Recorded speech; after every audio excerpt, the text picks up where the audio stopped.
जब जीवन की गति बहुत तेज हो जाती है, जब मन थक जाता है, जब बिना कारण आंखें नम हो जाती हैं और शब्द साथ छोड़ देते हैं, तब कहीं ना कहीं भीतर से एक धीमी सी पुकार उठती है, हे प्रभु, क्या आप मेरे साथ हैं? उसी क्षण अगर हृदय में शांति की एक हल्की लहर उठे, अगर भीतर कोई अदृश्य सहारा महसूस हो, तो समझ लेना चाहिए कि ये केवल भावना नहीं है, ये उस करुणा का स्पर्श है जो भक्त को कभी अकेला नहीं छोड़ती। हनुमान जी को केवल शक्ति और पराक्रम का प्रतीक नहीं कहा गया है, वे तो भक्त के जीवन में आश्वासन बनकर आते हैं, मौन में, संकेतों में, अनुभव में।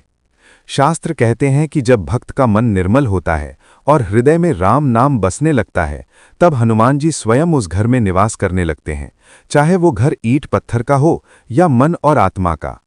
रामचरितमानस में तुलसीदास जी लिखते हैं, राम दुआरे तुम रखवारे, होत न आज्ञा बिनु पैसारे। ये चौपाई केवल द्वार की रक्षा की बात नहीं करती, ये उस भाव की बात करती है जहां जीवन के द्वार पर खड़े संकट भी बिना अनुमति प्रवेश नहीं कर पाते। जब हनुमान जी घर में आते हैं तो वे शोर मचाकर नहीं आते, वे किसी चमत्कार का प्रदर्शन नहीं करते, वे जीवन को धीरे धीरे सहज बना देते हैं। पहला संकेत यही होता है कि घर का वातावरण हल्का होने लगता है। वही घर, वही लोग, वही परिस्थितियां, पर मन में अकारण बेचैनी कम हो जाती है। जहां पहले छोटी छोटी बातों पर क्रोध आता था, वहां अब सहनशीलता जन्म लेने लगती है। ये परिवर्तन बाहर से नहीं, भीतर से आता है। यही हनुमान जी की उपस्थिति का सबसे कोमल संकेत है। दूसरा संकेत ये होता है कि राम नाम से अपने आप एक अपनापन बनने लगता है, बिना किसी दबाव के, बिना किसी नियम के।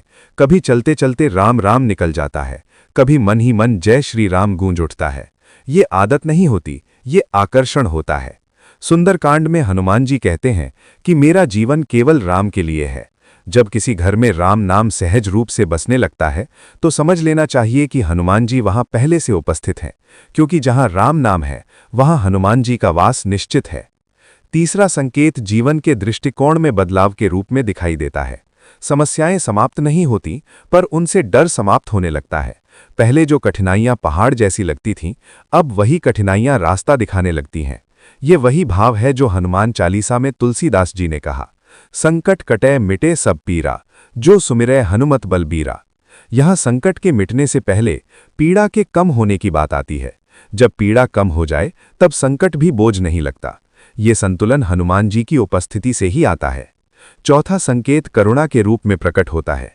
जिन लोगों को देखकर कभी मन कठोर हो जाता था, अब उनके लिए भी भीतर से दया जागने लगती है।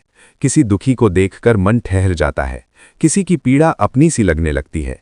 संत कबीर ने कहा था कि जब भीतर प्रेम जागता है, तभी ईश्वर का निवास होता है। हनुमान जी का हृदय करुणा का सागर है, और जब वही करुणा किसी घर के लोगों में उतरने लगे, तो ये संकेत स्पष्ट हो जाता है कि उस घर में केवल शरीर नहीं रहते, वहां संवेदना भी रहती है। पांचवा संकेत अनुशासन और सेवा की भावना है।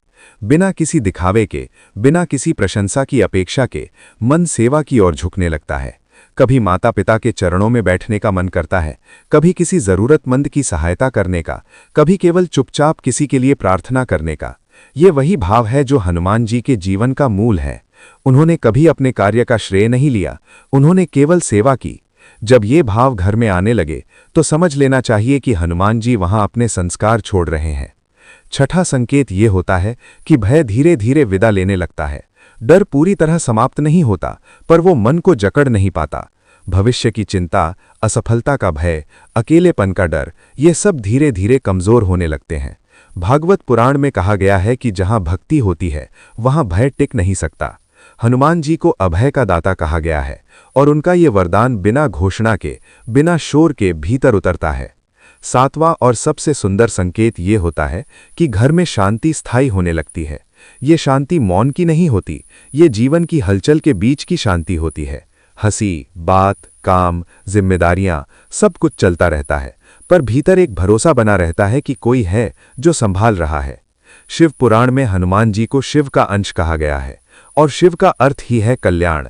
जब जीवन में कल्याण की अनुभूति होने लगे, तब ये समझना कठिन नहीं कि हनुमान जी का सानिध्य प्राप्त हो चुका है। तुलसीदास जी स्वयं कहते हैं कि हनुमान जी की कृपा का सबसे बड़ा प्रमाण बाहरी परिवर्तन नहीं, आंतरिक स्थिरता है। मीराबाई ने भी अपने पदों में यही कहा कि जब प्रभु पास होते हैं तो दुख भी मीठा लगने लगता है। हनुमान जी घर में आते हैं तो वे दुख को नहीं हटाते, वे दुख को सहने की शक्ति दे देते हैं। यही उनकी सबसे बड़ी कृपा है।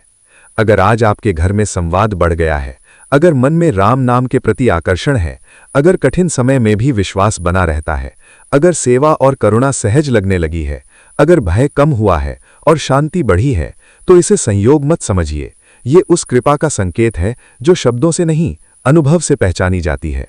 हनुमान जी का आगमन कभी घोषणा नहीं करता, वो जीवन को भीतर से सुंदर बना देता है। और अंत में बस इतना ही कहूंगा कि अगर इस भाव ने आपके हृदय को छुआ हो, अगर इन शब्दों में आपको अपना जीवन दिखाई दिया हो, तो इसे हनुमान जी की ही प्रेरणा समझिए। इस भक्ति यात्रा में हमारे साथ बने रहने के लिए चैनल को सब्सक्राइब करें। इस भाव को आगे बढ़ाने के लिए वीडियो को लाइक करें और आने वाले हर राममय संदेश के लिए बेल आइकन को ऑन कर लें। जय श्री राम, जय हनुमान।